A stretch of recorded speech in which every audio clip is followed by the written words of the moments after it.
The board of ADMA, I'd like to say thank you to Cecile Lardon for coming this evening and sharing all of your knowledge with us. And tonight, she'll be giving her presentation on understanding your dog better canine body language. Thank you, Cecile. All right, so just a little bit about myself.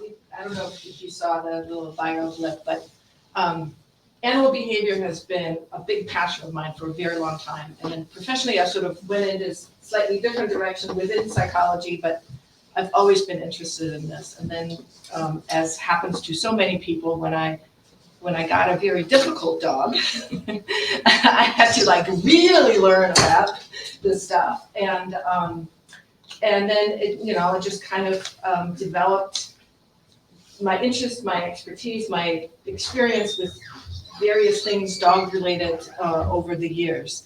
I've apprenticed with trainers and behaviorists. I've taken trainings to certify me in certain ways, and continue to do that. I brought some of my less nerdy stuff that you can peruse. There are some really good books about dog body language, and one of them, this is a newer one, this came out I think just a couple of years ago, or maybe even less than that, might be newer. Yeah, 2020, at least the German version came out, and it actually comes with the workbook, although I think you have to buy that separately. But there's some really good sources. I included some stuff that has more to do with dog behavior in general, and some of it kind of with training. And then I included a couple of books that have to do with enrichment, just kind of behavioral enrichment, because our dogs aren't always running. There are times of the year when we have to keep them busy in other ways. So a couple of things about that. And then also some sort of more or less random pieces from my video library.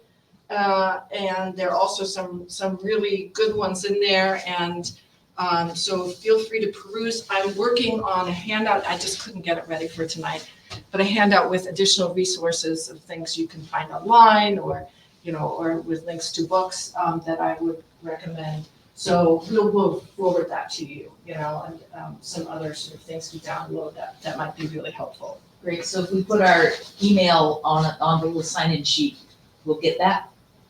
Yes, unless there's sort of an easier way. I can send it to everyone if you'd like to have it. Yes. We'll figure it out. Mhm. But yeah, Mhm. right, exactly.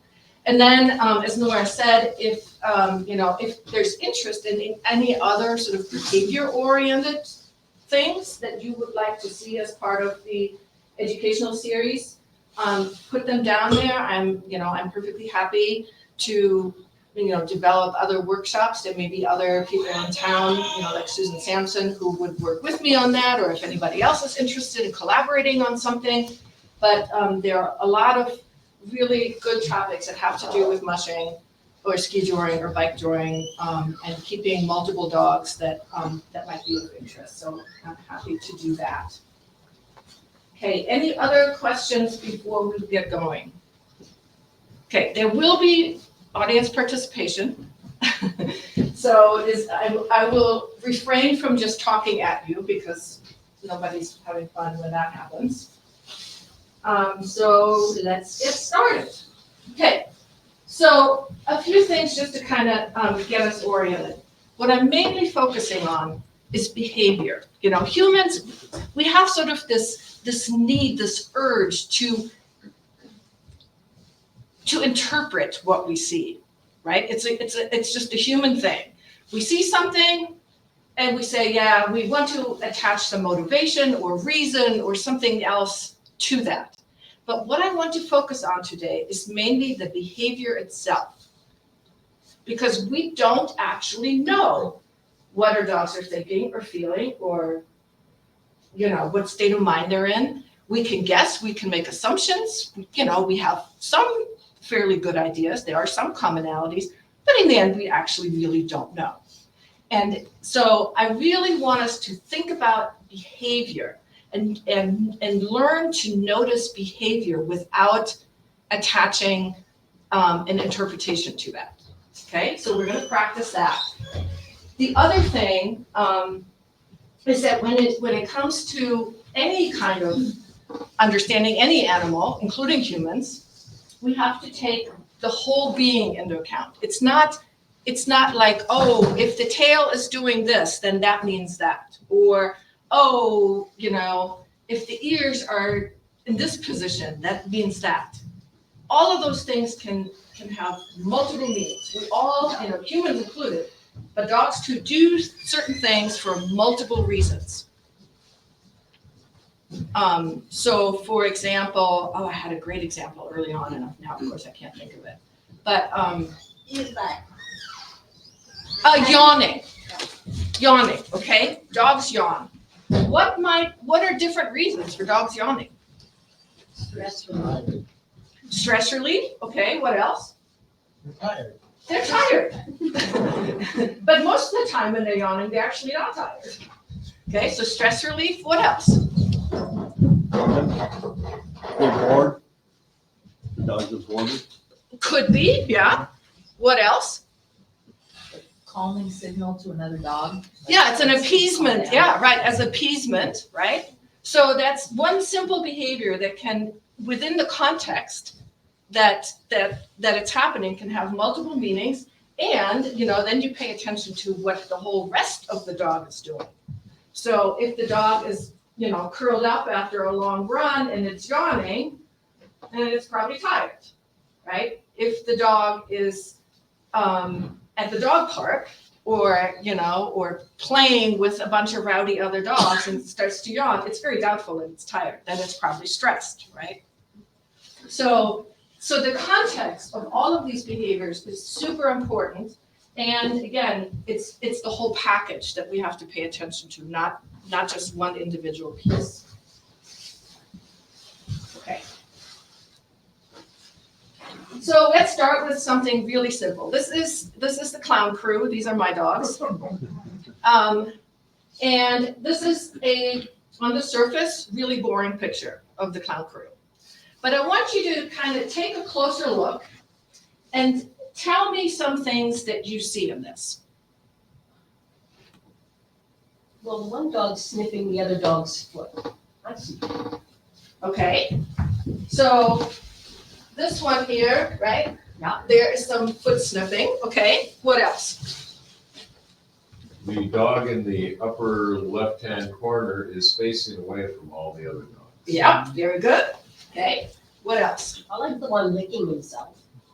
Okay, and that is another behavior that can have very different meanings, right? So, yes, so he's making sure it's still there. Are the eyes open on the one laying down and getting his foot licked? That's a good question. Yes, eyes are open. I noticed that he pulled the other foot away. Yeah, exactly, right? So one foot is, exactly, very The good. other two in the back are still out. Very good. The Very, sniffing yes, one is about to be exactly, pulled back right? too. You just didn't take a picture of it. Exactly. Very good. What else? The laying down dog appears more submissive. Which laying down dog? The one on the far right. Okay, And all it's right. having its feet licked. This one? Yep. Okay, but so we're gonna stay away from, I know what you're saying, but we're gonna stay away from words like submissive. We're just focusing on behavior. So what is she doing?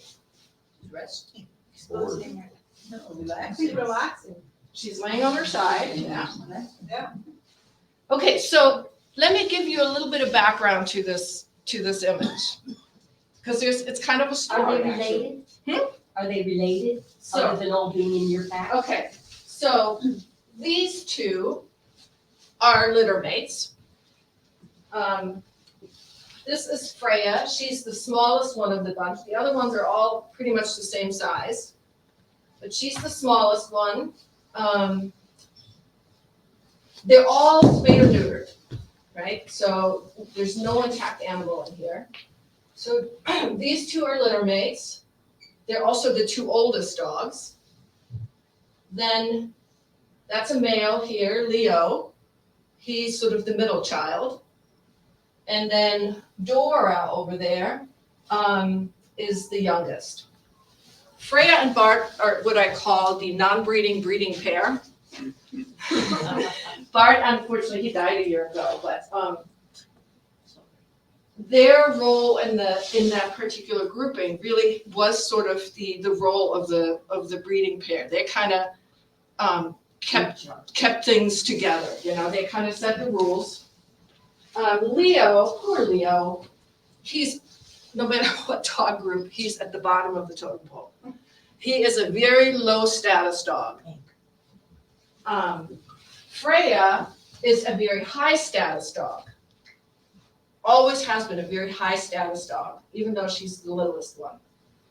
And Dora is not afraid of nothing, but I don't know that social status is super important to her. She acknowledges Freya's higher status. And so what I want you to pay attention to, and some of the things you guys have already pointed out. So Bart is kind of looking away from the group. So we used to get these morning huddles. Freya, again, the Empress of the Universe, would call the huddle. She would call the meeting. And everybody would come together before breakfast, and they would plop down in this group, in a kind of a group formation. Leo, usually a little like, oh, this could be potentially scary. So he would, or he'd be kind of the class clown, and sort of try to, I don't know, do something different. But he had a hard time with sort of getting so close to everybody else. But he chose to go there. He chose, I didn't put anybody, they did this every morning, they did this, right? So these two are the most comfortable with each other because they're litter mates, right? So they can tolerate physical closeness the easiest. So so their paws are together, their heads are very close together. Dora is trying to take up space. So yes, she is quite relaxed. And she is, for dogs, taking space is really important. And it's actually something that works in our favor because we can take their space too. Right? Sometimes all we have to do is take their space without getting any more confrontational than that. So Dora here, she's trying not to be confrontational about it, but she's trying to get into Freya's space. And Freya is saying, hey, I can sniff you. You're not making me move. Right? So this little picture has actually a lot of information about their relationships and about sort of, their being in this close space together. Any other thoughts about that? I find it interesting that Leo is kind of stressed by it, but chose to be there. Oh yeah. He could be somewhere else. He didn't have to come to the meeting. Exactly. And so almost every day he would do something really goofy because he wanted to be there, but he was also kind of a little nerve-wracking for him. So sometimes he would get up and walk right through the middle of the whole group, but walk away, but right through the middle, stuff like that. So yeah. So very different experience for high status and low status and sort of intermediate dogs. So I really thought long and hard about how I wanted to structure this whole thing. And I thought a good way to do this is to kind of look in some ways at the continuum between a dog that's calm, that's in low arousal. And by arousal, I don't mean sexual arousal. I hope you guys understand that. I just mean physiological arousal, right? So, on the one hand, we have low arousal, relaxed, and hopefully happy. And on the other end of the spectrum, we have high arousal, and that's where bad things happen usually, And then there are things in between. So we go from low arousal to being alert. So we're not fully activated yet physiologically, but we're paying attention. And then from there, there are things, the dog will do things that either increase or decrease distance between them and whatever the other thing is, right? And then, but both of those pathways can lead to higher arousal, and that can then lead to either, for distance decreasing behaviors is becoming more assertive. That can result in either play or aggression, either way, right? So if the dog is going towards something, decreasing the distance, they might get more excited, but that could result in play, or it could result in aggression. And by increasing the distance, you get flight, fleeing, avoidance, or aggression. All paths lead to aggression somehow. Right? What we need to pay attention to is that in terms of just physiology, so just in terms of neurotransmitters and hormones that are involved, aggression and excitement are the same thing. There's no difference. So the difference is the context and the interpretation, the emotional state of the dog that goes with that arousal. Okay? And that's why it's so important when dogs get really, really hyped up. That's where a lot of fights break out, right? You've seen that. They get like toddlers on like 3 pounds of sugar or something, and they just, they're through the roof. And that's where fights break out, even when they're actually normally dogs that get along, and they maybe had started to play and they were playing and everything was fine, and then all of a sudden, boom, it's not fun anymore. And it's because of that. It's because that heightened arousal is actually, there's no difference between, aggression and just that. And so that's a really, really important thing to keep in mind, because it has a lot to do with how we manage situations. Okay? So I'm going to basically kind of follow this progression. The funny thing is, though, I kind of forgot to put in the pathway that leads to positive stuff. So the whole thing is kind of focused more on kind of what goes wrong. So I can add that at some point. So I apologize for that. Okay, so here is a short video, and this is where you practice again. Okay, so this is me and my dog Tippi. This is the problem dog that started my whole obsession with dog behavior and dog training and behavior modification and all of that. She was reactive. She was a German Shepherd Husky mix. Very sweet in many ways, but oh man, just a nervous wreck. And this was many years ago when I was really just starting to get into this. And so in this video, you will see me walking towards the fence, and on the other side of the fence is a friend of mine with one of her dogs, right? And so this is part of exercises we did as part of behavior adjustment training, where a dog will go towards a stimulus they're afraid of, but you don't let them go so far that they react. You teach them to come back before they get to that state, and you will see I totally missed the signals. So what I want you to do is, and it's very short, I want you to watch, and then again, tell me, just in terms of the dog's behavior, not mine, the dog's behavior, what you see, okay?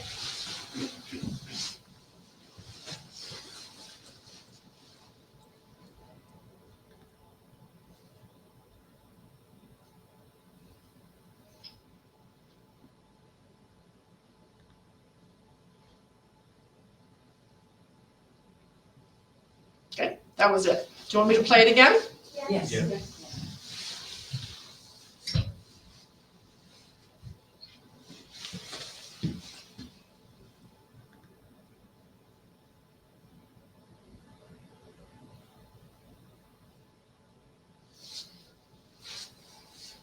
Okay, what do you see?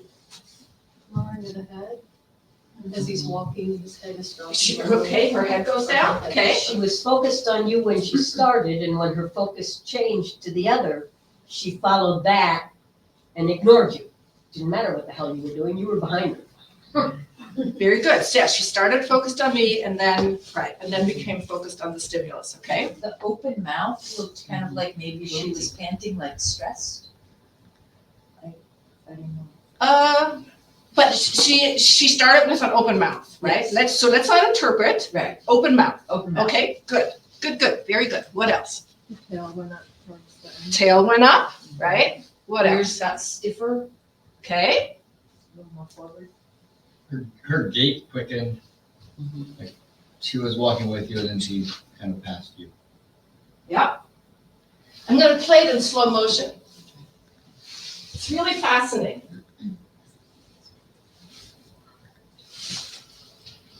So focused on me.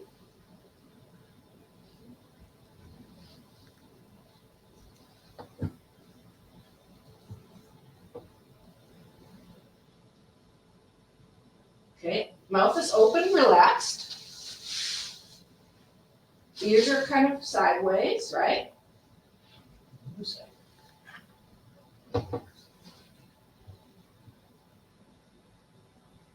More focused forward now.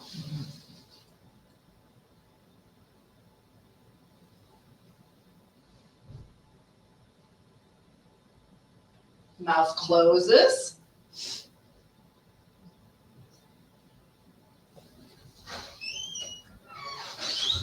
Ears come forward.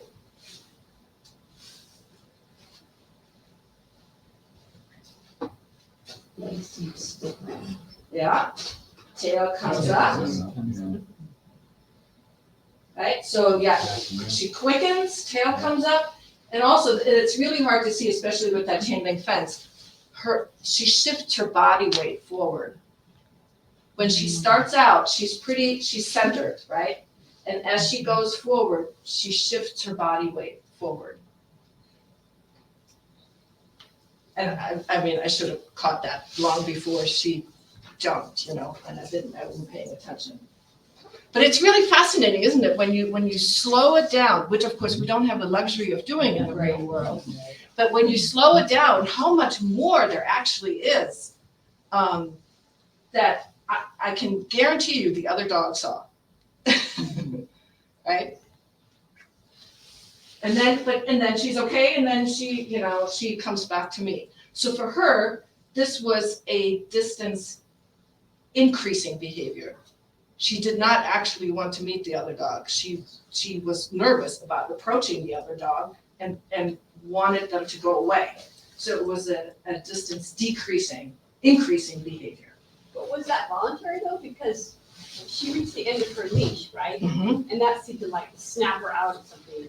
And then she very willingly turned around. You didn't pull her back, Mm-hmm. but she did have to reach the end of her leash before. It didn't look like she just darted and then came back on her own. It looked like she reached the end of the leash first and then came back. That might be true, yeah. But still, so the whole purpose of her lunging forward was to increase the distance between her and the other dog, even though she's moving towards So it. you call that a distance increasing even though it's decreasing? Because that's a really common thing with challenging dogs, is that they bark and lunge at things that scare them. Because she wants it Because to they go want it away. to go away, right. So she's trying to increase the distance between by asserting and driving it off. Correct. Doesn't work that way. I know. Next. Actually, Exactly. it works really well. I mean, the cars, they keep going, they go away. The postman goes away. All these things that they bark and lunge at, they go away. It's a very effective behavior from the dog standpoint. Yeah, oftentimes it is. But yeah, so to us, it seems sort of counterproductive, right? That they're going towards something they actually want to go away. But I mean, bears do that, right? yeah. Is it aggressive though, or is it is it aggressive behavior? It doesn't seem aggressive. This particular dog would not have attacked the other dog. For her, it really literally was, she just wanted to shoo them off, basically. So it would have been kind of like a fake charge by a moose, kind of. Think of it that way.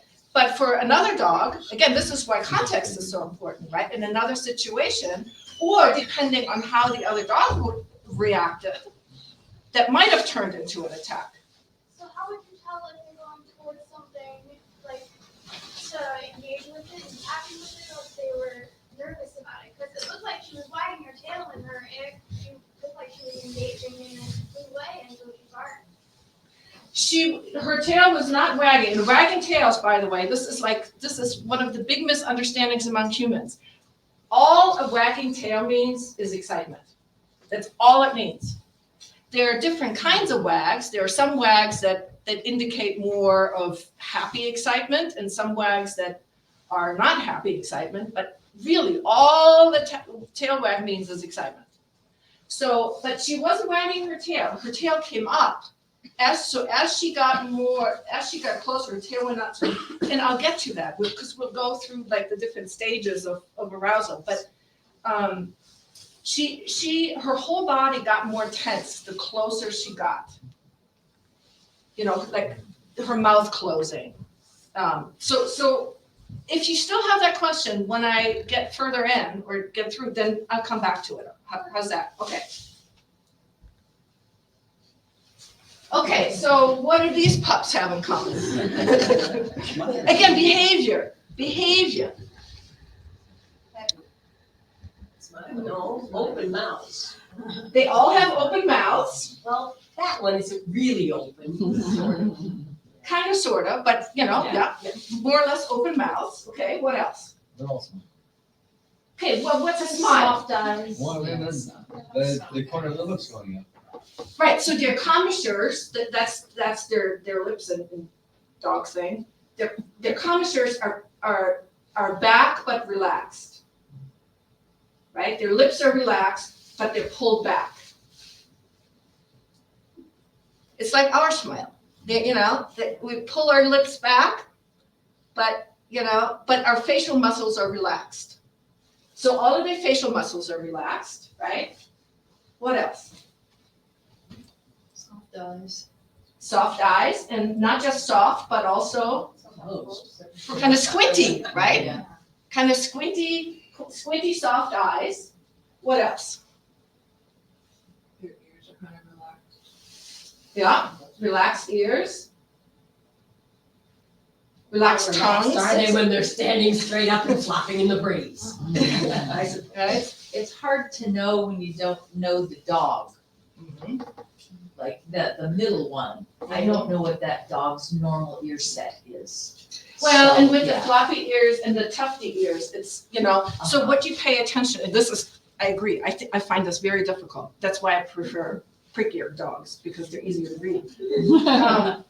But it's the base of the tail, the base of the ears that you pay attention to, because that's the part that moves, right? So the, it's like right down here, this part.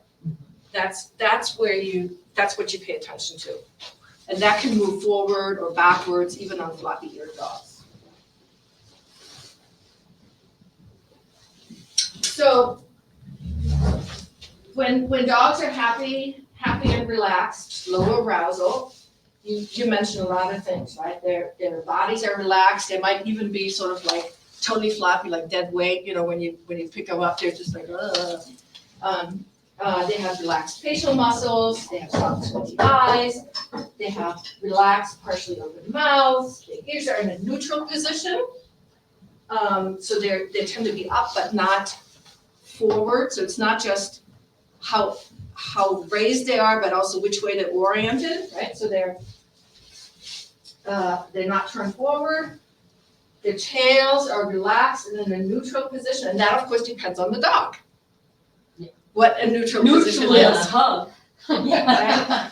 Some dogs, their tails are always high.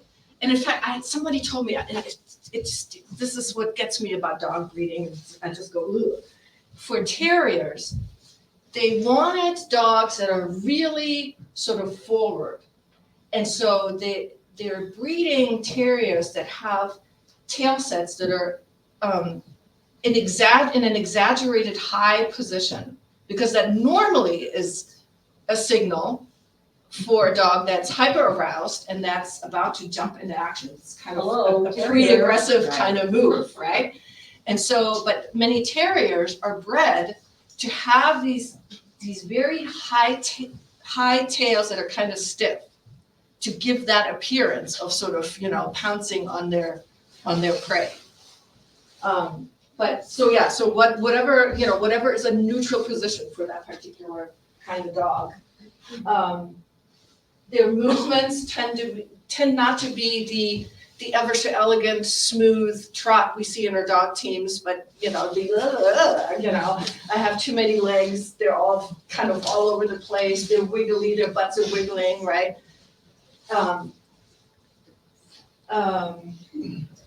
And they have a very unguarded body posture. They're comfortable in their environment. They're not trying to protect themselves in some way. They're not trying to, cover themselves or hide. They're out there in the world, right? So that's where we start with the low arousal stuff. Okay, now what do you see here? And this is by the way, this is my boy Bart, the one who died. It's really cool when you probably can't see it, but he had brown eyes, but each eye had a blue dot in it. And then that's the clown crew again. At least cabin. No. That was at Colorado Creek. So what do you see in these dogs? The next step, we're at alert. They're all focused on Right, they're all focused on something. Yeah. wide eyes. Ears forward. What about the eyes? Just their wide eyes. They're wide eyes. Are they hard or soft? Or neutral? Consider That's intent hard, to- but yeah, or- I don't know what a hard eye is. Oh, you know it when you see it. We'll get to that. And then they're not hard. So it seems to me that the middle one, which The is. pointer kind the of dog? pointer, yeah, that seems to have a much stiffer posture than the others. To me, that pointer looks much more alert. More intense. More Yeah, intense Yeah. than- Yeah, I see You that. know, the sled dogs that are waiting, they're looking at something else. They're not relaxed, but they're not. Curious. I mean, that pointer looks like it's ready to go. Everyone seems intrigued with whatever they're looking So Here's the- So what we see in dogs that are alert is their bodies are still centered, maybe a little bit forward, like that pointer, right? But generally still centered. They're very focused on something, so their body and their heads are turned towards the stimulus. Their ears and eyes are forward. Their mouths tend to close at that point when they're really kind of concentrating on something. But their facial muscles are still smooth, so they don't have tension wrinkles in their face, on their heads. Their tail tends to be in a neutral position, again, whatever that is for the dog. And then sometimes one paw is raised. You might have seen that with your dogs. And that actually is also an appeasement gesture. So that might be linked, sort of like I'm looking at you, what are you doing? But, I'm raising my paws. I don't mean to jump on you. So that paw lift is kind of an appeasement gesture.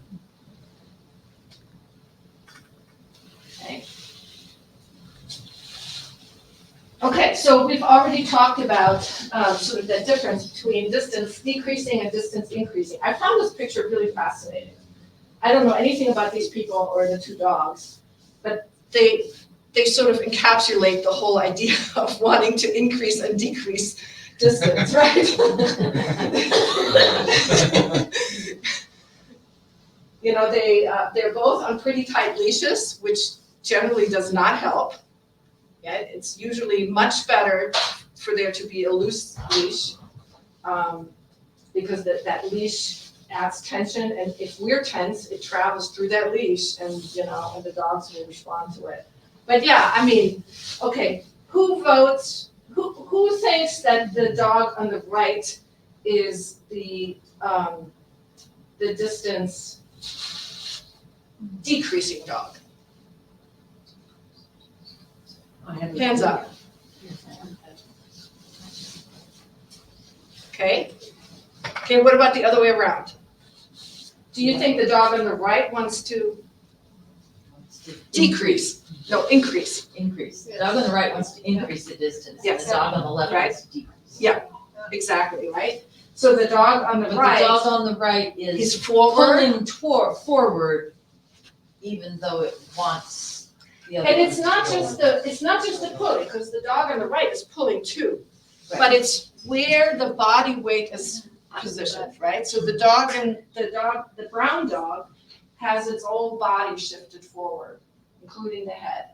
Whereas the other little dog is pulling, but is kind of also pulling back at the same time. Right. And crouching down. And right, in this lowered body. But also, Okay, you win. in the photo though, I mean, I can kind of sort of see the ears a little bit, and it gives me the impression of being more tense in a negative way, as opposed to that dog also could be sort of almost play bow crouching and about, if they weren't on the leash, about to go gaboing, let's play. I mean, It's- how can you tell? It's possible, and that's where images fall short, because you don't see the whole Uh-huh. sequence. Yeah, so don't know. Good point. Okay, so again, what do we see in these guys? Worry. Whites of the eye, yeah. Right, they got whale eye, where you see the whites of the eyes. Tail back. Tuck tail. Tail. Ears. Okay, what else? Body shift. Usually that, right? Pretty extreme body shift. Okay, what else? Closed mouth. Well, one dog has open mouth, but Yeah. everybody else is closed. Panting. Yeah, that dog is panting, and that's good. Yeah, that can be part of this. And, this dog has some tension in its face, it does not have a relaxed face. So it's kind of looking at something, but you can see it's starting to tense up. Great pictures. All different flavors of kind of the same space. So this group and then the next group of dogs, I try to sort of get the sort of sequence kind of intensification, but it's kind of arbitrary to some extent. So, we'll just go with the flow here. Okay, so we'll start with the worried, anxious, and stressed dogs, and then we'll get into like fear, straight out fear. So these guys are mostly worried. They're not like paralyzed with fear yet. And this is a long list.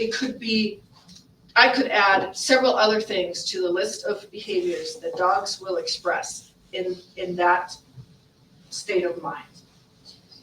Drooling can be part of this. So I kind of try to break it down into like more or less what the body does and what the head does. Just kind of have it make more sense. But and you mentioned a lot of these things: lower body posture, stiffening muscles, the weight is shifted back. They will often stand sideways. You've probably seen that, the white dog, for example, is standing and is positioning itself sideways, so they're often like, yeah. Tail is lowered, might be tucked. They might have sweaty paws, and you can of course only see that if they're standing on something where you can actually see the moisture. They might be trembling, they might be pacing or spinning.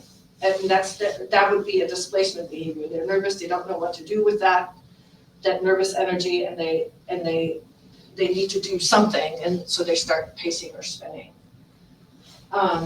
They will avoid eye contact at all cost. So actually, the white dog is a little different in that respect. The white dog is looking straight at it. But the whole point of the whale eye is that they kind of want to look. They want to know what's going on, but they really don't want to look. They don't really want to look, right? It's just too scared. So they will just really avoid eye contact. The whale eye, they might start panting, they might start yawning. That's where yawning comes in again. They will lip lick or smack their lips kind of.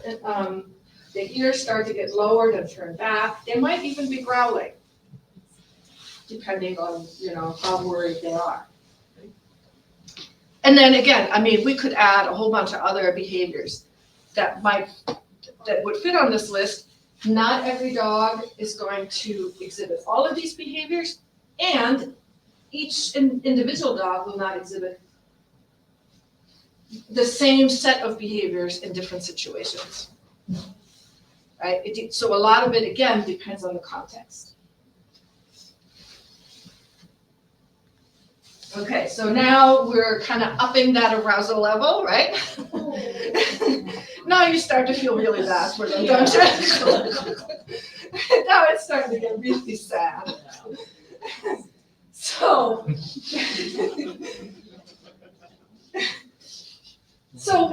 where do you see the sort of increase in arousal here? What's different from the last batch? They're lower even more? Yeah. Ears are way back more, and the eye contact is almost painful.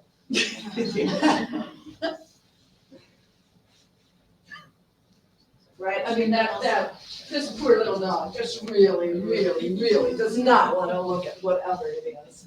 Or there's lip licking there. The puppies is the. And that one is like turned all the way around and is just kind of turned his head back enough to say bye. Because it's polite to say bye before you run away. Well, I think it's probably also deciding whether it's safe to turn, Oh, true. This dog up here, is looking directly at it, and I would imagine that dog is making a calculation in its head. Right, like, do I bite them or just turn around and get the hell out? Yeah, exactly. Should I flee or should I fight, right? Years. Almost gone. So would you approach and touch any of these dogs? Yes. The puppy on the We're kidding, you would? That German Shepherd needs a kiss. I don't think that German Shepherd wants a kiss. Yeah, no. With you coming with your face in there? I think that German Shepherd wants some treats dropped on the table. Yeah. I think that German Shepherd wants to get the heck out of there. It definitely does not want to be hugged or kissed. I can guarantee it. I mean, bringing your face close is the worst thing you could do, right?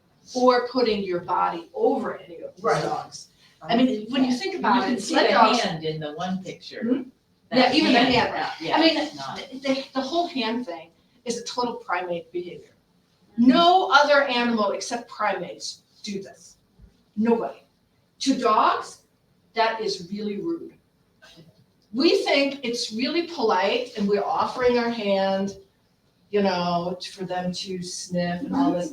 They're like, you are invading my space. You are rude. Do we turn around? What do we do then? We Give them our butt? stand facing slightly away from them and let them come up to us.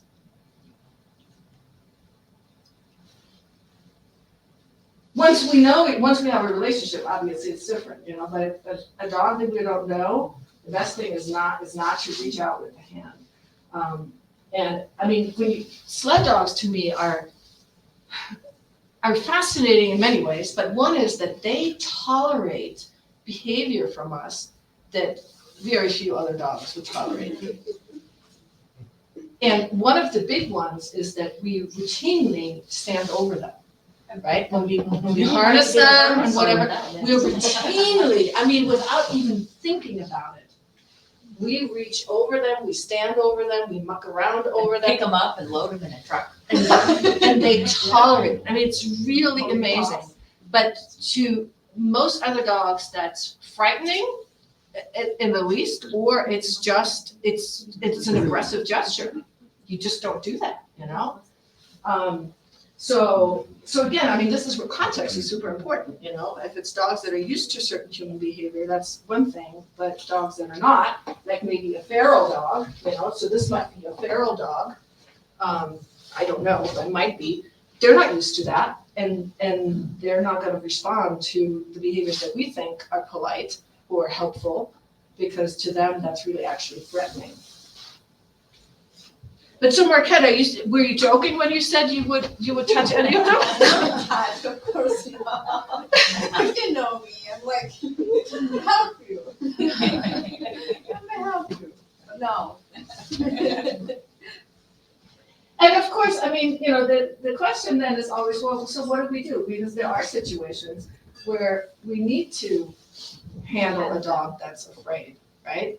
Sometimes we just kind of have to, whether it's at the vet office or whether it's, you know, our dog is sick, or, you know, even our own dogs are sick or injured and they don't want to have anything to do with us in that time. Or it's, you know, it's somebody else's dog we find or whatever. I mean, there are many situations where we may need to do that, handle a very frightened dog.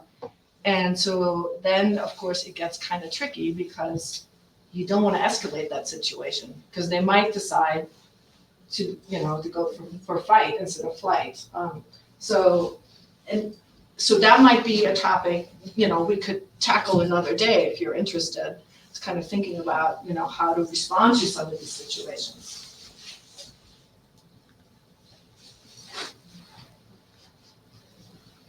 So again, I mean, you know, and like I said, the last two categories are sort of arbitrary to some extent. There's just kind of a continuation.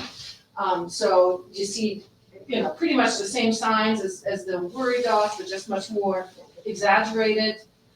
They might just shut down completely when they're really scared. I mean, when they're really, really frightened out of their wits, they might just completely shut down and just basically become catatonic, right? And just not move, period. Or they might go the other direction and decide that, you know, to save their lives, they now, you know, they have to be aggressive. So really, really frightened dogs are actually very dangerous. Most dog bites are by frightened dogs, not by mean or angry dogs. They're by frightened dogs. And it's usually because we, the humans, have not recognized the signals that they have given us, that they are frightened, and we want to touch them anyway, or handle them, or whatever, anyway, right? So, what do you see there? It's my mommy.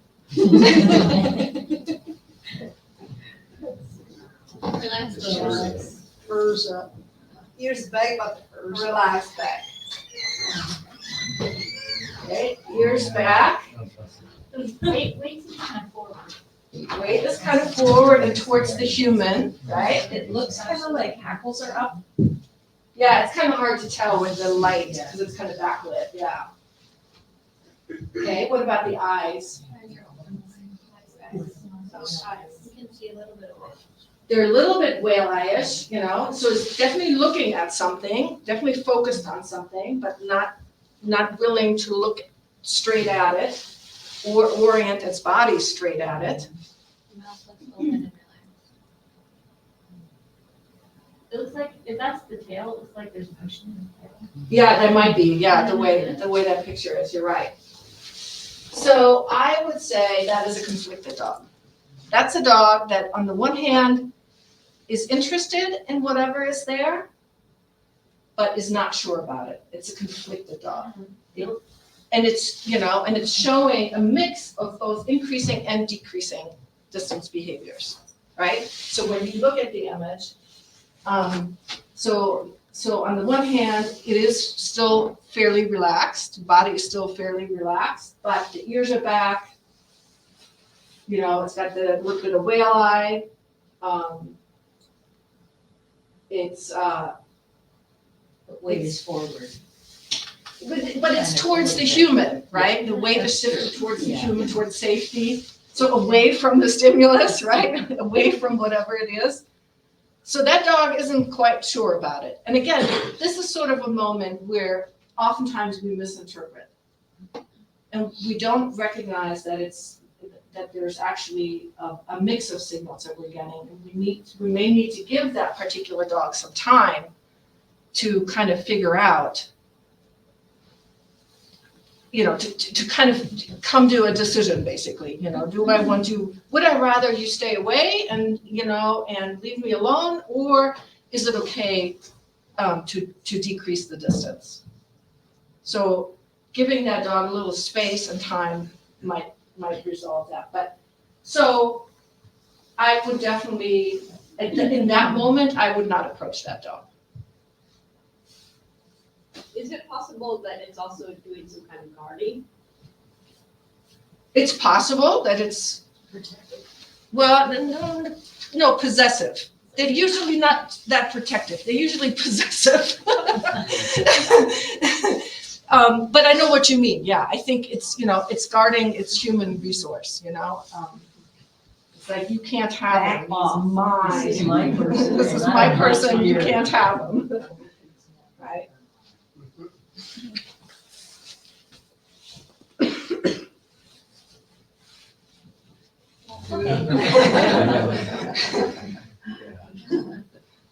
That's not hard to interpret, right? It's kind of clear. But let's look a little bit more closely on what exactly it is that they're doing. Because, Really hard eyes. so whoever said, I don't know what a hard eye looks like, that's what a hard eye looks like. I mean, when I see a dog with hard eyes, the hairs on the back of my neck go up, because it's like, it communicates something that hits us, I think, on a very basic level. It's like, this is not good, right? This is not just focus. This is. And I don't understand how people think it's cute to have a little dog that does that shit. I see so many Facebook posts and memes and things of nasty little dogs, and I'm like, But you know what? I would argue that it's probably not a nasty little dog. I think that is humans not respecting that dog's space. True. Okay, it's like kids and ponies. They're trained to scrape children off on trees. No, seriously, I mean, I agree with you that I think oftentimes little dogs aren't trained well, but I would argue that humans not respecting that dog's space and wishes. And shouldn't there be somebody who should intervene and say, back off, asshole? To the human. Yeah. Well, yeah. But, Right? But, okay, so again, in terms of behaviors, what do you see?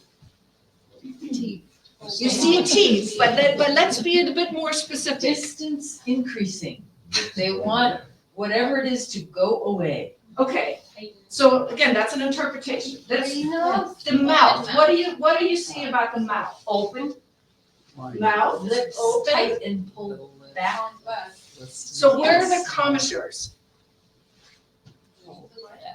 They're forward, right? So now the commissures are forward, so that's the corner of the mouth is pulled forward, right?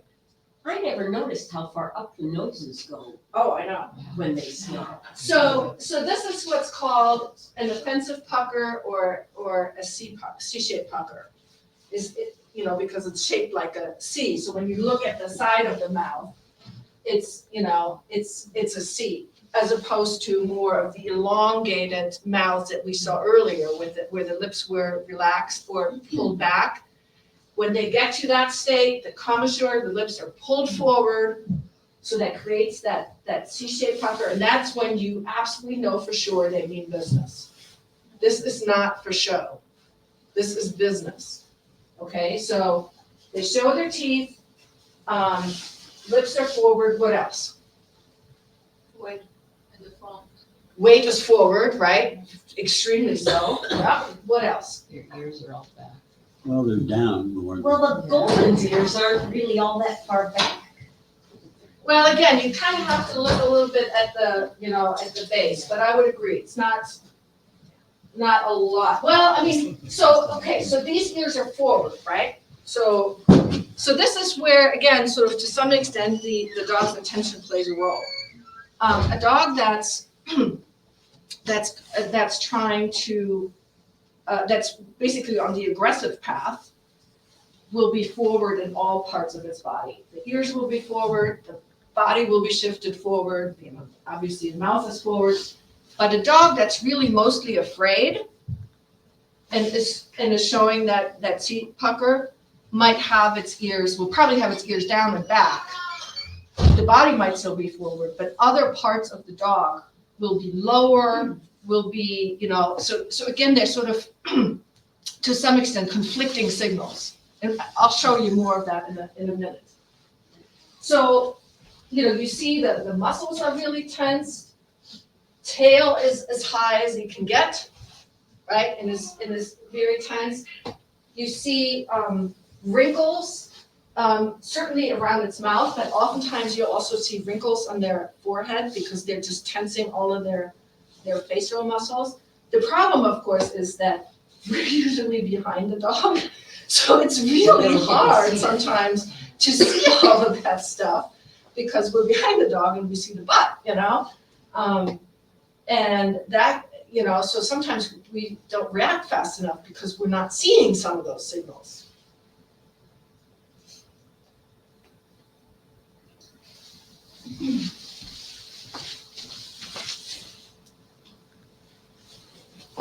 So I think it's important to understand that aggression is a behavior. It's not an emotion. It's something that we or any animal does. There are different emotions that can underlie, that behavior. So like fear or anger. I mean, think of all the reasons, a human might punch somebody else. Lots of different emotional states that might be, the foundation of that, it might be motivating that behavior. And it's the same with dogs. So aggression in and of itself is a behavior. It's not a state of mind, and it's not a characteristic of a dog. And that's really important to understand because then we can change it. We can work on it, right? And sometimes we change the behavior by working on the emotional associations that the dog has to something. So sometimes we kind of start with that, but sometimes we just start with the behavior. And again, the purpose of aggressive behavior can be to either increase or decrease distance. And most of it has the goal to increase distance. And again, we often ignore those signals. I mean, how many times have you heard a human say, it came out of nowhere, the dog just bit me. There was no warning sign at all. How many times have you heard that? Or have you said that? I know I've said it, but it's not true. And this goes back to the first video I showed you guys. Sometimes these things happen so fast.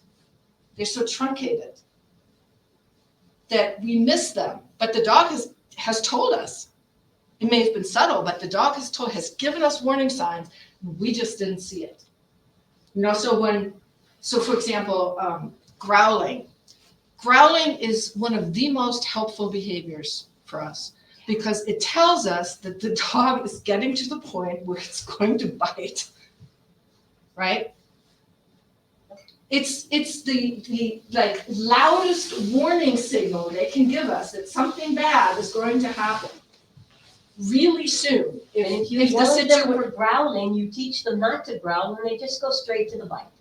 Yes, if you suppress the growling, you have lost the best communication of the dog to you that it is getting to the point where it's gonna lose its cool. So we think growling is impolite, but it's just really, really important communication to have. Growling in and of itself is not aggression. It's So just. what do you do? Hmm? You would say like, it's okay, you're okay, you would calm the dog? when I they're would take the growling? dog out of the situation. What about just in the pack and trying to like, I would No. take it out of that situation, whatever that situation is.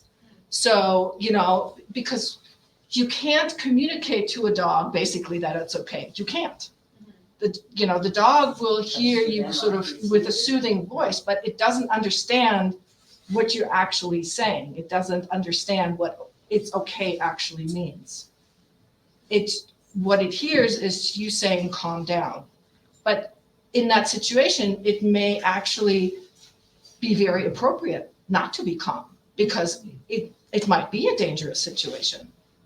And if the dog feels it's dangerous, then it is dangerous, right?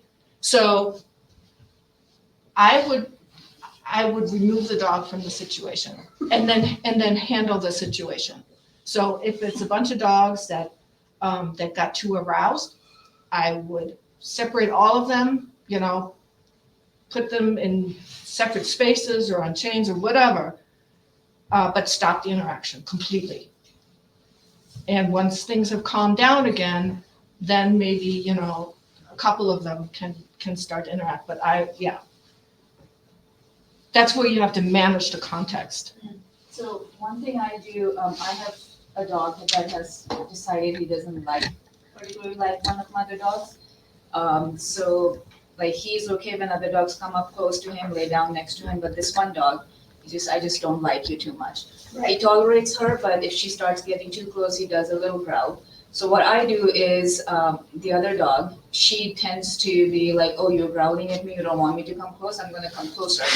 So what I do, instead of correcting him, She or telling pokes the him to bear, calm right? down, I call her, I say, Sasha, come, and redirect her, and that reassures the growling dog, I didn't want this, you helped me get this thing away from me.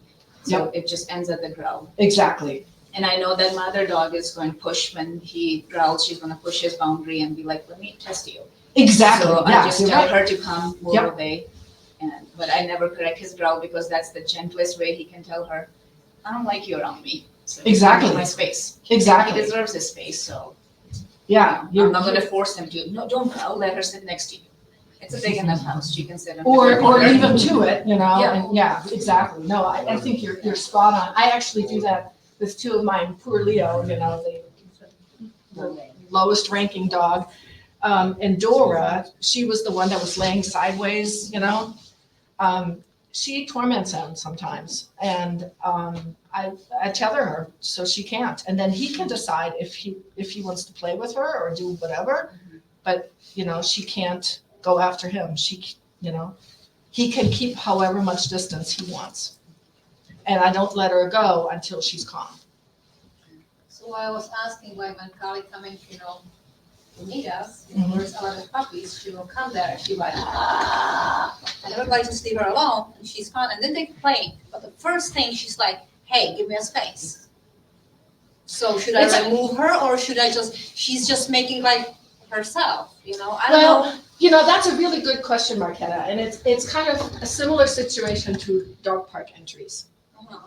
Or any bringing a single dog into a situation where, there's a fence or something that's constricted in some way, and there are already a bunch of dogs in there, and they're all excited.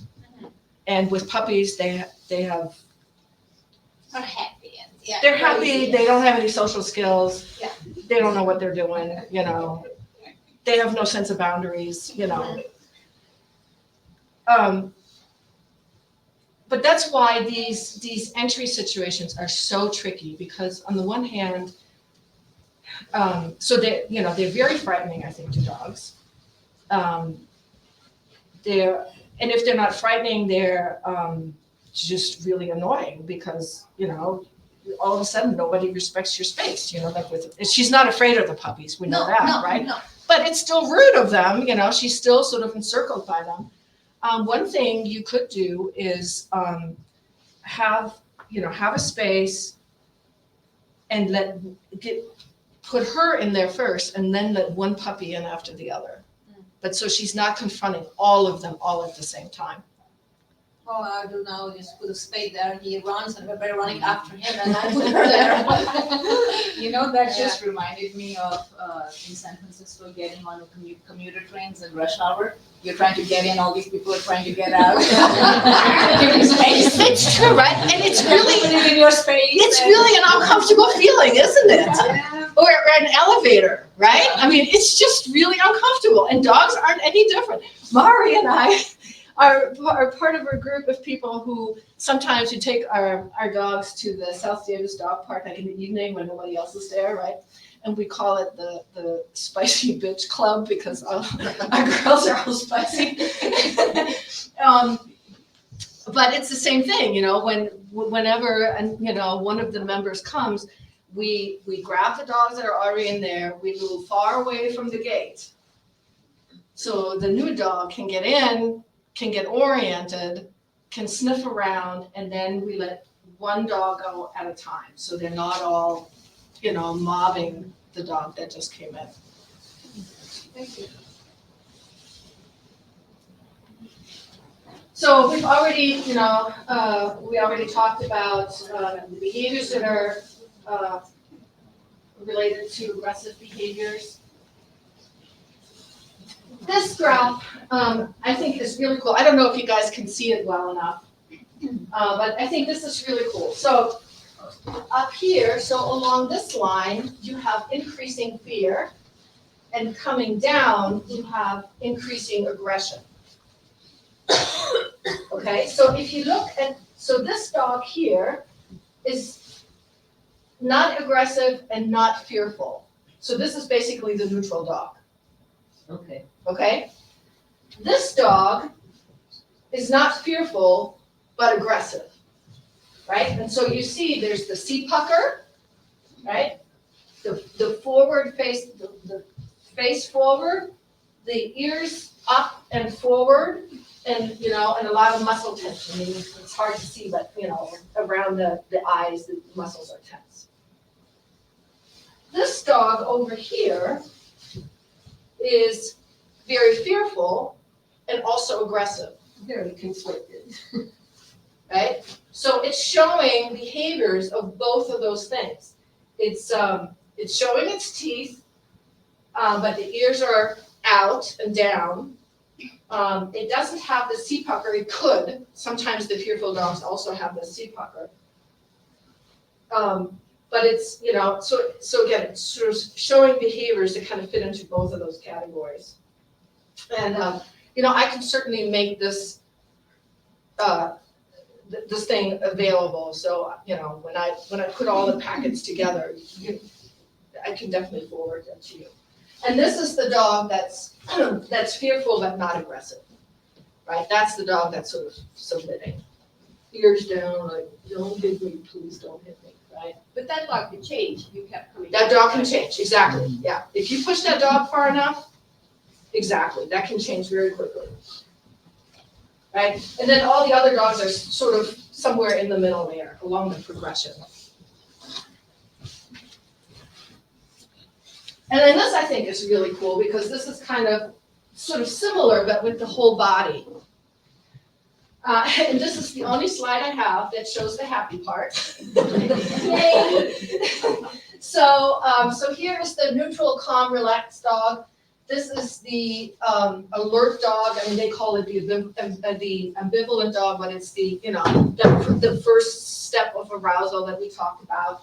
And then they kind of go into distance decreasing and distance increasing and distance decreasing for different reasons. So here is the distance decreasing signal. That's the play bow, right? So Come on, let's do it. right. This is a dog that's greeting in a calm way. So the dog, has lowered its head a little bit, so it's less intimidating, right? It's lowered its head, it's centered on its body, the tail is relaxed and in a neutral position, the ears are relaxed, So that's a dog that's about to make, you know, a polite greeting. And then this dog is taking a very pacifying approach. So it's still trying to decrease the distance between it and something else, but it's really sort of trying to say, please don't hurt me. I'm gonna come a little closer, but I'm sucking up. please don't beat me up, right? So the tail's tucked, it's like really down, the ears are back, you know, the eyes are probably a little squinty, you can't see on the drawing, you know, the paws raised, you know, it's like, really, please don't. So beat me up. why is that distance decreasing? It seems to me like the tail tucked and the paw raised and it seems to me So like. this is just what a dog would do that's trying to decrease distance, but that is worried a bit. That's what a dog like that would look like. Okay, so a dog that wants to approach either a human or another dog, but it's a little bit worried, right? It would lower its body and its head, probably have the tail down low, the ears would be down, kind of look at you. I don't really want to look at you, but I'm gonna come. Please don't beat me up, right? Whereas this dog in the middle is not particularly worried. That dog is giving off signals of, I'm not gonna jump you. Yeah, I'm not gonna do anything bad. And of course, the play bow is the, I wanna play with you, whatever I do from now on might be obnoxious, but it's not meant to be mean. And my dog Dora, she's the master. She is just, oh man, talk about spicy bitches. She will like do a play bow, and then she'll do something really obnoxious to the other dog. And she's like, play bow again, see, ha ha ha ha, you know, just kidding, you know. Just, oh, so obnoxious. And then this is what dogs would look like that are trying to increase distance. So this dog is just going forward on the attack, basically, right? So this is body forward, you know, this is kind of what we've seen before. With the sea pucker, it's like, get out of my space, right? And then this dog is more defensive, but definitely willing to bite, right? It also has the sea pucker, but it's got that, you know, that really sort of conflicting body language of like, I'm kind of scared, but man, if you make the wrong move, you're gonna get it, right? And then this dog is fearful and Mari, you're right. I mean, if you push that dog hard enough, it will bite. But it is more on the, gonna put myself at your mercy. Please go away. How would you define though, because I think that we can see it, like the dog B or the dog you were just talking about, that would be a dog you would sort of instinctively say, you know, I don't want to, if I push this dog might bite me. Whereas the dog at the bottom, but not the upside down dog, I think that seems, I mean, just sort of intuitive, like this dog's probably not going to bite me. I know, because we want to help them. It was just like, you know, Marquetta's like, of course I would touch them. They want to be held, you know? It's because we have that, oh, you know, I can help you. So you're saying that because I'm thinking that, I would think that dog isn't going to bite me. Yes, But it could. but it could. Yeah, very easily. Especially if it was like in a tight space or something. Oh yeah, it would, for sure. What an upside down, what a dog who's rolled over. Well, again, They're gonna pee on you. Yeah, Trust me on this. they might, but a dog that's rolled over still might bite. Right? Actually, that was how my basset hound fought. Laid on her back and beat the crap out of her. I think this is a fabulous picture of two wolves. Wow. Just a fabulous picture. So what do you see there? What's the conversation that's going on there? Back off, I'm not done. Ears back, but for different reasons. Okay, so which dog has ears back? Both of them, but for different reasons. For different reasons. Okay, say more about that. So Marquetta, what do you think about the dog on the left with the ears back? Take the whole dog into account. What else do you see with that dog? He's out. Wrinkled forehead. Oh, at least forward Yeah. a little bit. She's a little bit forward. What else did you say? Here's a, The hairs are Kind up. of, I mean, the mouth isn't very open, but it is the kind of It's C-shaped got a mouth C with block. the. Oh, yeah. It has the wrinkles. Right. Looking Catch right on the here. face. So would you say this dog is just, just on that assertive, aggressive continuum, or do you think this dog is more defensive? I think we're resource guarding. Yeah. Dave, what do you think? assertive You think that dog is assertive? alpha. But its head is lower. It's defending its meat. It's defending its meat, but I would argue that because of the body posture, the lowered head, the ears back, It's not the alpha. I think it's definitely defending its meat, but it's not sure if it can. I agree. The other dog doesn't look that worried. The other dog is licking its lips, right? So Raises its paw. so it is worried that it's, Yeah. but it's not so worried And it's that not crouched. it's, rolling down on its back, it's not completely submitting. It's worried, but it's also kind of interested. I mean, and then, are they looking straight at each other? No. They're definitely not looking straight at each other. They're very good at looking at something else where they can still see each other. Right? They say, I see you. But I'm not looking at you. Don't you pull that pucker on me, buddy. But they're not looking at each other. I had an experience with a friend of mine had border collies. And you all know the border collie stare, right? Mhm. And when those border collies would play with each other, as a husky person, that was scary as hell to me.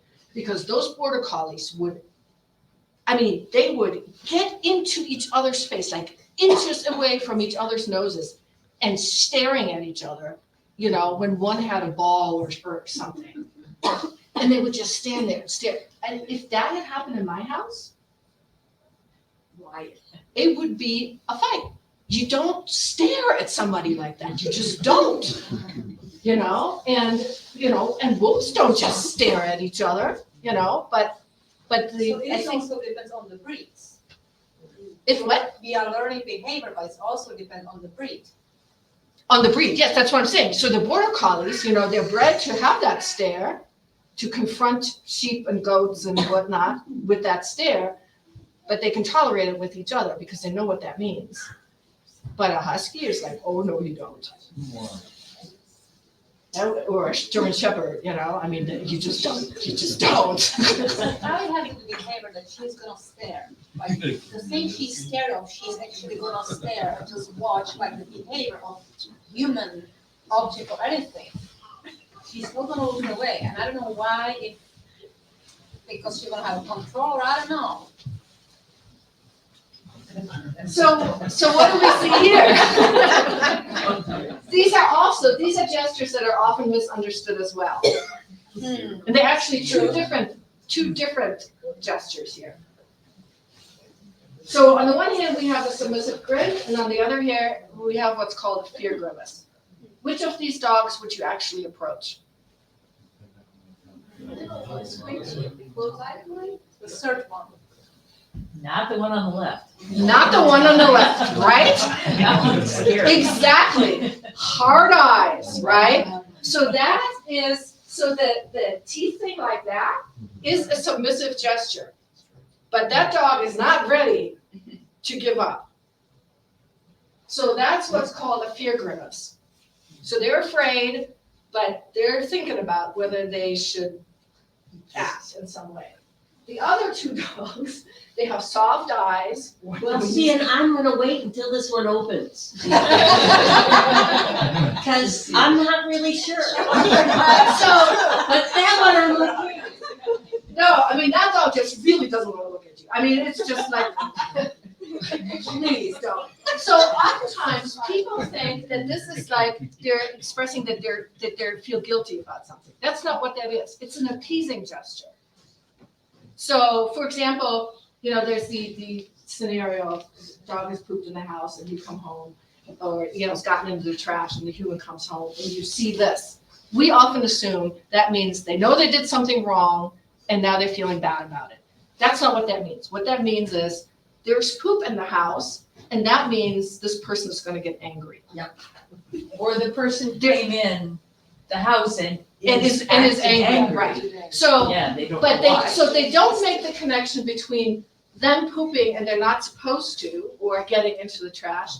What the connection they're making is there is this scene in the house, and this person by the way, dogs are fabulous at flowcharts. They're masters at flowcharts. So they can say, okay, there's poop on the floor, there's garbage on the floor, this human's coming in, the next thing that's gonna happen is they're gonna yell at me. And so they try to appease. They might go in a corner, the internet is full of these pictures and videos with a dog, sitting there going, they're not feeling guilty, they just don't wanna get hit or yelled at. Freezing is a behavior. Can't show it on a picture because they're already frozen. But freezing is often overlooked by humans, and it is a moment that often just lasts literally just a second, sometimes a bit longer, where the dog literally stops moving. The mouth usually closes and they stop moving. And that is on par with growling and letting us know that something is about to happen. That freezing is usually the moment where they make up their mind about what they're going to do. Right? So if you see a dog that's maybe nervous as you're approaching and then it just stops moving, don't go any further. Right? It's trying to figure out what it should do. And like I said, sometimes it is the briefest of moments, but it's good for us to pay attention to that. Because, like I said, it often is sort of the precursor to an outburst or something that maybe nobody wants. This is part of a sequence of, 10 photographs of these two dogs. This is Freya and her brother Conan, who was not a barbarian. He was actually a very sweet dog. But Freya and her littermate Conan playing. In pictures it's hard to tell, but if you just saw the pictures, how would you interpret that? The top left one, I don't know what I would have thought about that. The top left one? Yeah. Sure. Certainly the bottom right one, they look, it's like they're playing Okay. to me. Okay, and what about I the other can't two? really see I see the one dog that's on, See the video. yeah. So what's the giveaway for dogs playing, sometimes rough, as opposed to fighting? What's the giveaway? The soft eyes and a happy mouth. Very good, right? The mouth, the happy mouth, so lips are back, it's relaxed. Usually their bodies are relaxed, even when they're rolling around, right? Their bodies are fairly relaxed. The tail's usually relaxed. Poor Conan, he's just kind of flopping around, right? He's just flopping down. It got to the point where whenever he saw Freya coming, he would just flop on the ground because that's what he got anyway. But also usually if you're watching the dogs and they're playing, there's the swapping. Like the same dog isn't always on the ground. That is not necessarily true. That is sort of the ideal. With those two, that was never the case. Freya was never on the ground. It was always the same dynamic, but he was participating willingly. He would even initiate it sometimes, not often, but when given, so whenever I held her back, so that's kind of, a good trick is to hold a dog that seems to be the sort of, I don't want to use the word dominant, but the stronger dog. If you hold that dog, if the other dog comes back, you can let the one you're holding loose again, right? You give the other dog a chance to tell you whether they're consenting to this exchange or not. And if they're not, then obviously you end it, right? You manage that situation. How do you know, like, does that work pretty much all the time? How do you know if the dog might not want to have that interaction, but that's just their innate response is to react to the more aggressive dog? Like, React in what way? They react more out of fear, but they're still reacting, kind of, like. If they're behaving in fearful ways, I would end the interaction. But how do you know if it's like? It kind of goes back to some of the things we were talking about, what a fearful dog looks like. So if the dog is on the ground and is sort of crouching and looks like it is trying to get away from the impact of the other dog or the behavior of the other dog, when it's trying to get away but can't and has to engage because the other dog's on top of it again, then I would end that. So where's the line to make them structure their own path and interfere with them? You know what I mean? Like, I'm gonna be stronger, like, there's 2 dogs or 4 dogs, and I don't wanna be on the bottom, so I'm gonna be stronger, so I'm gonna attack you. I'm not afraid, but I am afraid. I'm not afraid, I'm not, it's trying to figure it out, the pack, and if I interfere with them, then they're never gonna figure it out. But they're not going to figure it out if one dog is tormenting another. That's just bullying, whatever the species, that's just bullying. Okay. Right? I mean, and you have to remember, dogs actually are not packs in the sense that we think about it. Wolf packs are families. It's a breeding pair and their offspring.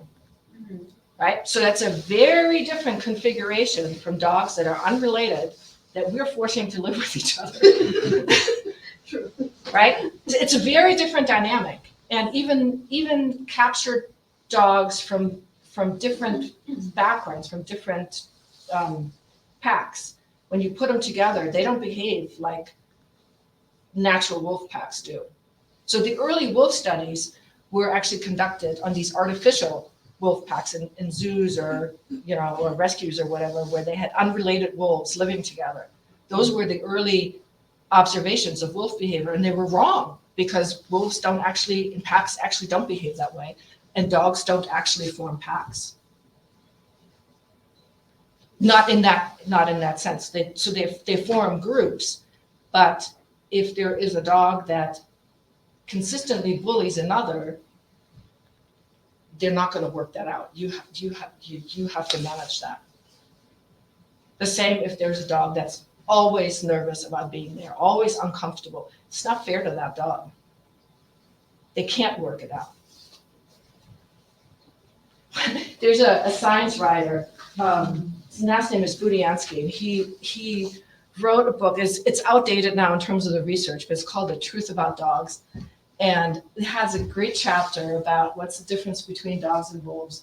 And there's like this whole section about how dogs are are basically like these little delusional Napoleons that all live in an insane asylum, but they all think, each one of them thinks they're a Napoleon. And when you think about it, that's kind of how they interact, right?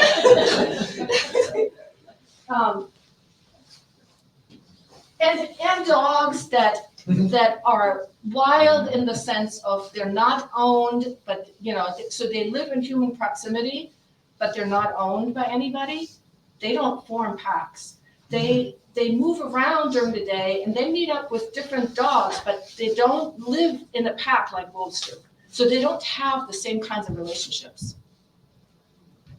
So they would just avoid a dog. They would just not go where a dog is that bullies them. What am I learning from this? This is a fabulous video. Okay, watch this. This is great. Oh my. So they can just like. Okay. Oh, nice. Isn't that great? Yeah. What happened? What was Do you want me to play it again? I mean, but what did What the was dog he see reacting that to? I don't know what he saw. Yeah. So he's nervous about something, right? He's ducked down, his ears were down, and then he comes up. Okay.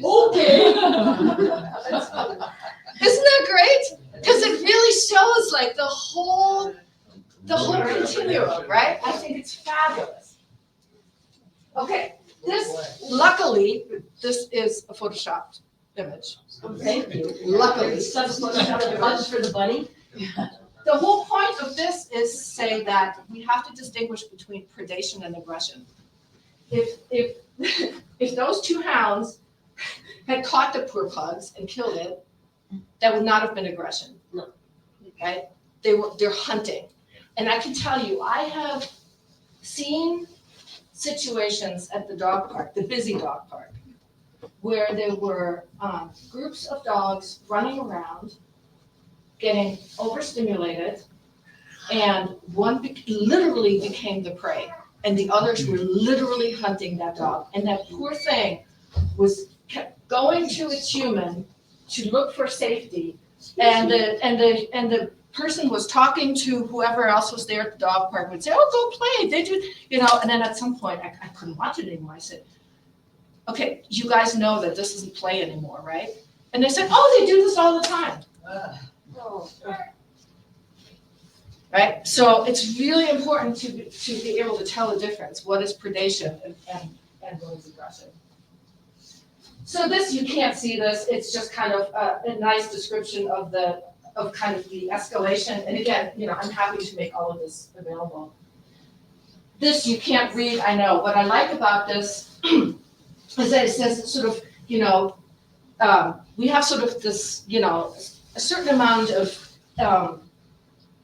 ability to regulate and modulate our emotions. And we've all been in situations where we just can't. Emotionally, we just cannot deal with the situation anymore, right? And so what this kind of talks about, and again, I'm happy to make this available, is what are the things that refill an emotional cup for a dog so it can cope with challenges in its life? And what are the things that empty a dog's emotional cup that makes it much more difficult for it to deal with challenges in its life? And, and I think there's some really good ideas on that. And again, I know you can't read that, so.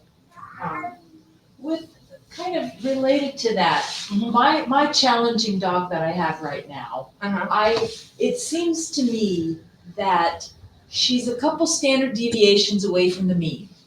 And that her stress hormones or levels skyrocket faster and settle much slower than the more average dogs I've had for my whole life. That's a really good point, because there are dogs that are just genetically more anxious. We've all seen them, right? They were born and they're from the beginning, they're just more anxious, more sensitive sometimes.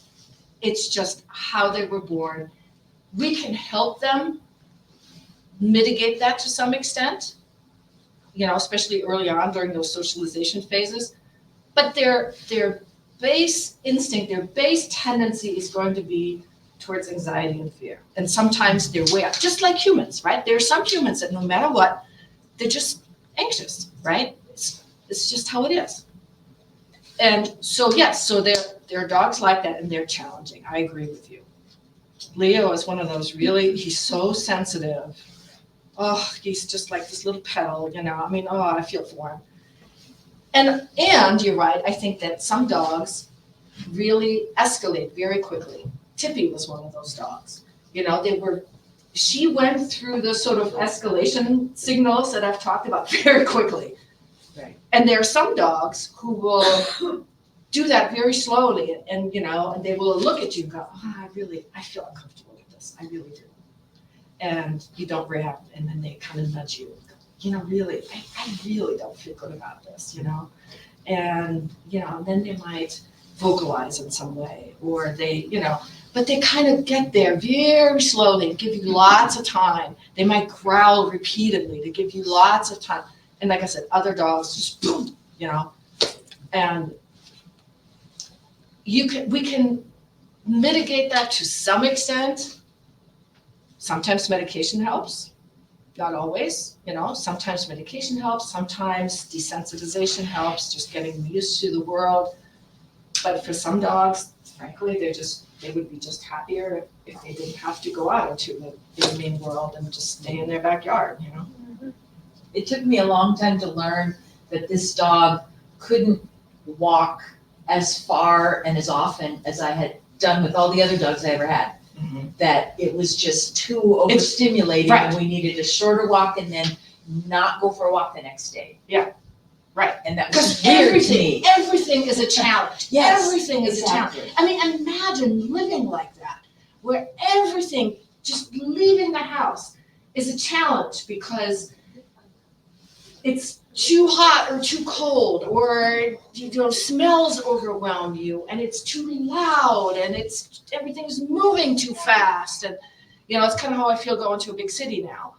And it's exhausting. I mean, it really is, And so they're dogs just like people who have to live that way. They break my heart. And then, I have those bomb-proof dogs that seem to be bothered by pretty much nothing. So some of the big takeaways I'd like you to have from tonight is that that there is sort of a progression, but that contributing to the escalation on our part is not a good idea. That we are better off to de-escalate, even if that means in our mind that we're making a compromise with the dog, or in that moment we're training something that maybe we'd rather not train. So to give you an example, my boy Leo, when he has something he's not supposed to have, he goes into the crate in the house, and if I stick my hand in there, he will bite me. Because he does not want to give up what he has, because everybody takes everything away from him, right? All the other dogs take stuff away from him. So when he goes into his crate, that's his safe space, and I do not put my hand in there. So what do?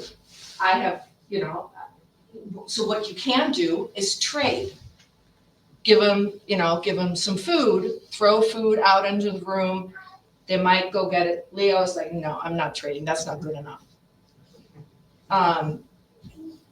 You can do something else. So basically, you make it quote unquote a compromise by offering something in exchange for the thing they're not supposed to have. And to us, sometimes that feels like we've lost control. Like we're negotiating with terrorists. We're negotiating with terrorists or small children, right?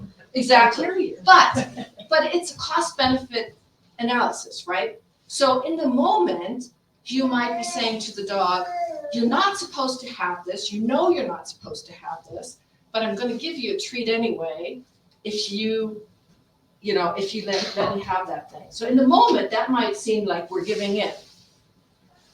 But we're not escalating the situation, and we're giving them the opportunity.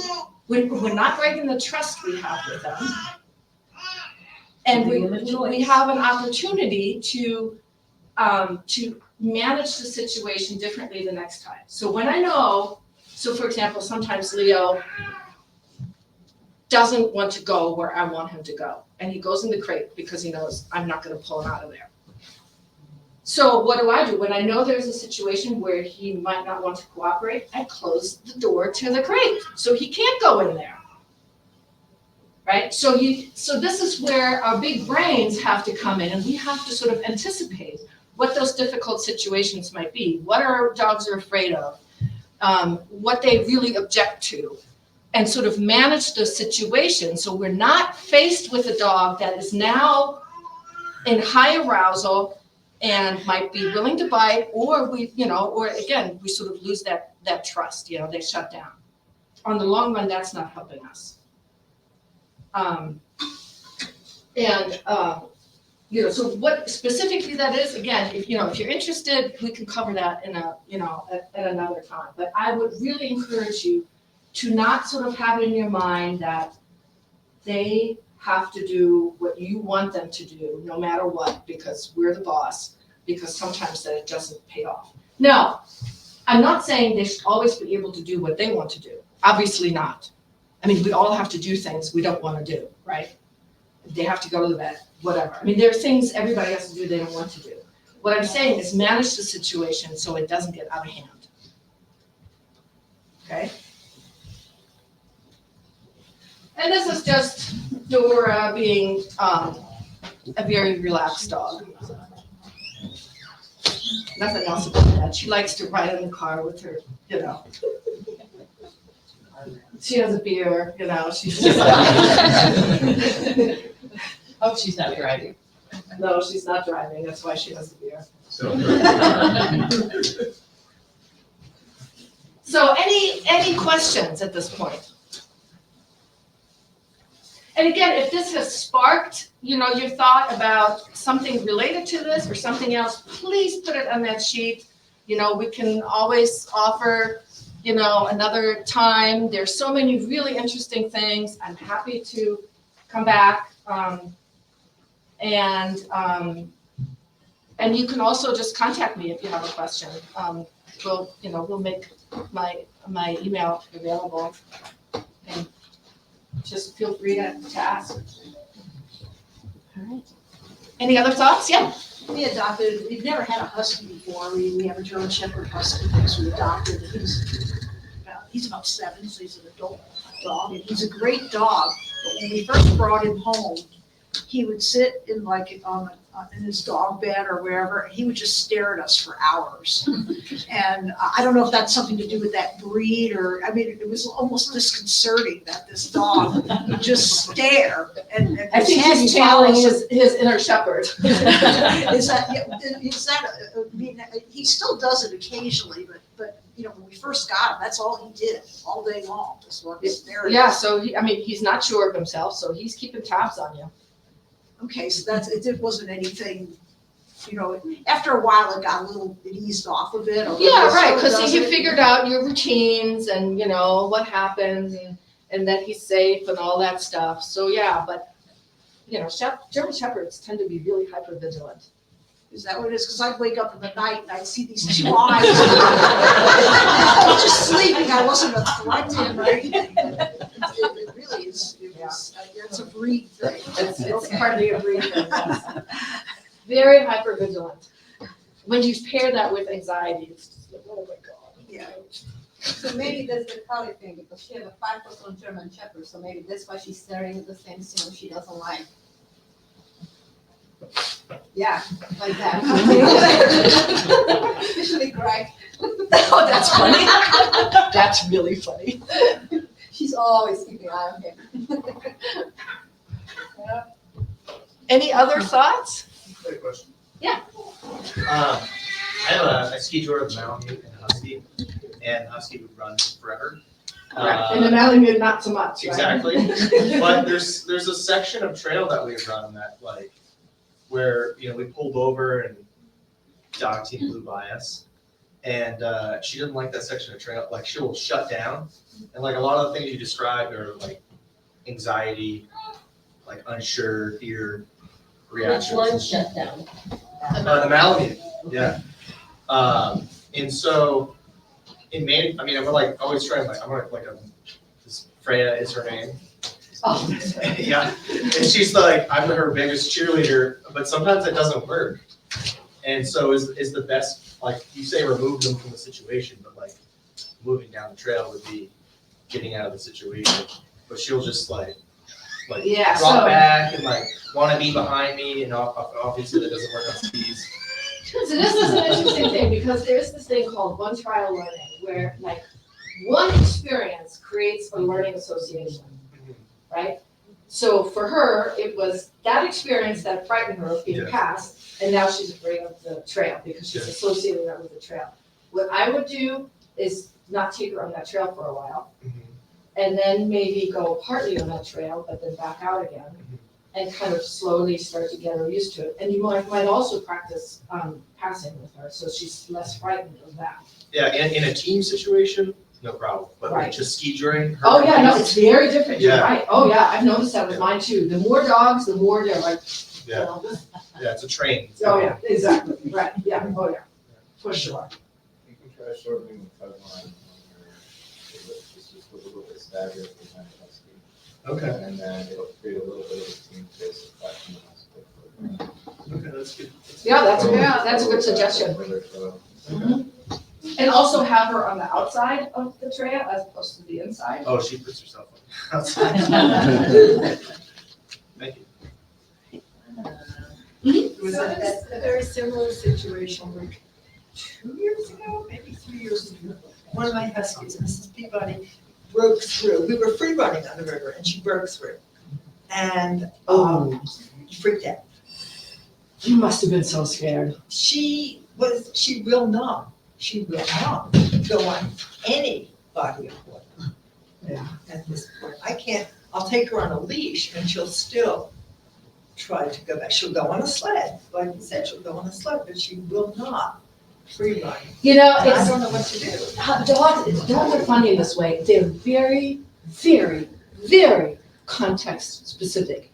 They're really good at flowcharts, but they're not very good at generalizing. So, so for example, there are lots of dogs that teach their dog, let's say sit or down in the kitchen. And then one day they go in the living room and the dog's like, I have no idea what you're talking about. Because to them, the whole thing is associated with that place, right? And so for your dog, that breakthrough, that ice experience was, she was running by herself on there, but when she's in the team, it's something completely different. In her mind, it's completely different. Anybody. Hmm? She won't go on any body of water. Yeah. Yeah, I know. Ice is bad. But again, you can slowly desensitize her by just kind of, bringing her to the edge and just be there until she's not nervous, until she's completely relaxed. And then maybe just go have her front paws on the ice and just stay there until she's relaxed. It's gonna take forever. Just to let you know. So it depends on how motivated you are or how determined you are to continue on the ice, right? But yeah, so you would have to very slowly just basically recreate that emotional association she has with the ice into something positive. So when she has her paws on the ice, she gets really super yummy things. Or her sweet toy, whatever floats her boat, right? Has to be her boat, not your boat. And so every time she gets a little bit more on it, fabulous things happen. And just in little tiny increments, and just never let her cross the threshold to where she's afraid again, because then you're back to where you were. Yeah, I guess that's. Mm-hmm. I have a leader that I've run about 3 years, and she has suddenly decided that every time I slow down, it's time to turn around.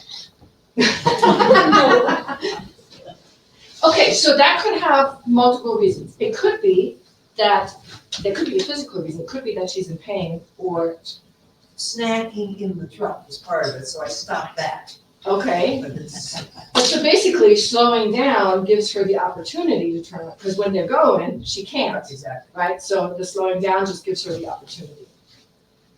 So you have to remove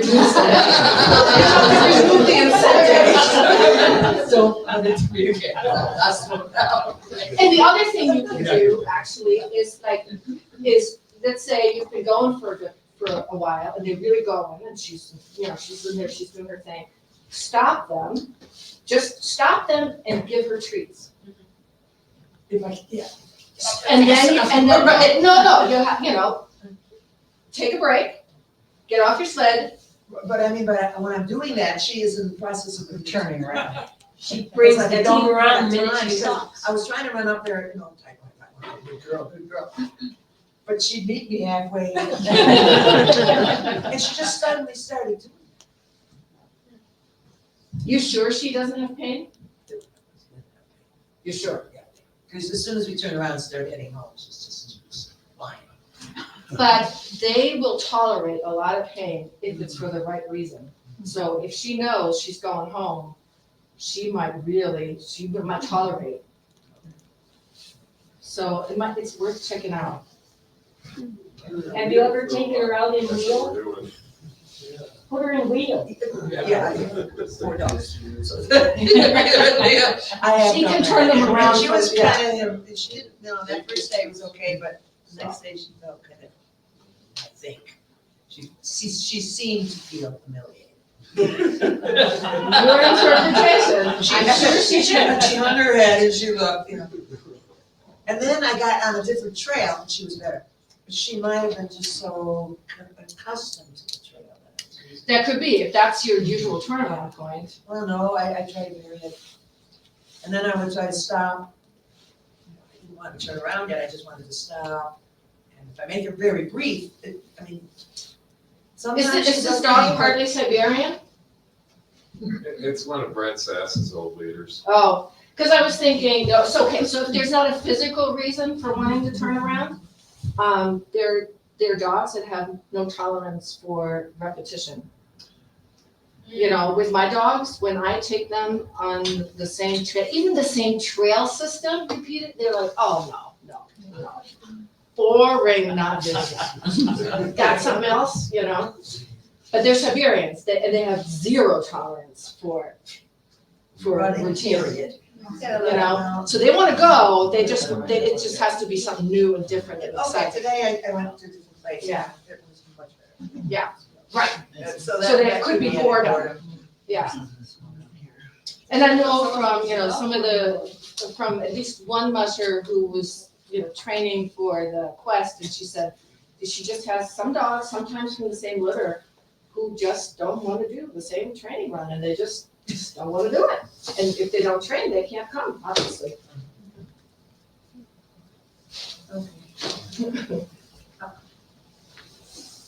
I really think that the reason why we love dogs so much is they're so much like humans, that they're so different, and they do these weird things like humans do, and we just relate to them because they're weird like us. They are weird. I used to be the crazy cat lady. Are there good ways to get dogs to like say on a trail, and they're trying to be skijoring, bikejoring, or just walking, and there's other dogs, let's say a team or a skijor comes towards me. My dog wants to engage, gets excited, wants to react. And the only thing I can do is try to get off and hold the dog, hold him back. Is there any way, and that's like so ingrained in him, is there any way to like get him to calm down? Is it just I think that's an issue a lot of people have, whether they're skijoring or mushing or walking dogs or whatever it is, right? It's that wanting to engage. What I have found, and you guys might disagree with me, but I think as long as dogs are still moving, it's easier for them to pass when they're moving. And so, like, when I've had dogs, even reactive dogs, where, we all take them off the trail and wait, if I can keep that dog moving, let's say with a really treat or toy, whatever, but I can keep them moving, but away from, so let's say, there's a skijor coming towards me on the trail, and let's say it's a wide enough trail, 80-minute trails or whatever, and that person's coming towards me with 1 or 2 dogs, I will have my dog on the other side, but short, but keep moving, and just as chirpy as I can be, just say, okay, I'll bye, let's go, and most of the time that works. Now, I had a problem with Spade when he stopped. When he stopped and he see the dog. Then they're focused on the, exactly, and then, Crazy, yeah, exactly, yeah. So it's something to try, you know, if it doesn't work, then you definitely have to pull off the trail, because you know. but- Yeah, and I've done that before too, and yeah. You don't always have the luxury of the space to do. Yeah, exactly, right, and then you just have to get off. Yeah. Maybe you should make classes for on the big, huge trails and just train. Well, and that's the thing, right? Most of us don't have big enough teams or big enough, or enough people to really practice that, right? And so then the practice is the actual thing when it's bound to go pear-shaped. And then they've learned, you know, like your dog's like, I'm not going on that trail anymore because that dog was gonna kill me. I know it was. Yeah, it's just, I had her off to the side, you know, it's super narrow, out towards Cache Creek Trail, and just like, I had her way off in the deep snow, and she couldn't move. Yeah. That's what freaked her out. Yeah, exactly, Like, yeah, exactly. I made it impossible for her to do anything. Right. Yeah, and so she's stuck. There's this freight train coming of dogs, and she's just And like, they all I'm ride gonna it. die. Cecile, on February 10th, we're actually hosting a trail etiquette class here at ADMA. It's completely free. It's an hour-and-a-half didactic component. Tekla Butcher-Munson will be coming for mid-distance, long-distance type dog passing. A veterinarian is coming for skijor. Our ADMA vice president is coming to help with sprint. And after the hour-and-a-half trail etiquette component here, we'll actually be using the 1 mile loop. And for a $5 fee, everyone can participate in passing practice clinic. So we'll have behind passing, head-on passing, snow machine passing, whatever you're comfortable participating with, and we'll have people out on the field to help you. When is this? So February 10th. I think that's an amazing opportunity. I hope there'll be really good turnout for that. Is it That's- like limits for the dogs, or are you gonna have like a one? However you want to do it. We'll have skijor, if you want to do kick sled, regular sled, dogs, you know, however you normally run your dogs. There'll be a little bit of a training before that in here, and we'll have a drone aerial view so everyone understands how to proceed in the course. And we also need volunteers to help out on the field. So if anyone wants to come and help. Okay. Fantastic, yeah. All right. Thank Can you. promote it already so everybody knows, so we can find more people? Yes. Yeah. Yeah. Well, thank you, everybody. Thank you. Yes. Thank you so much.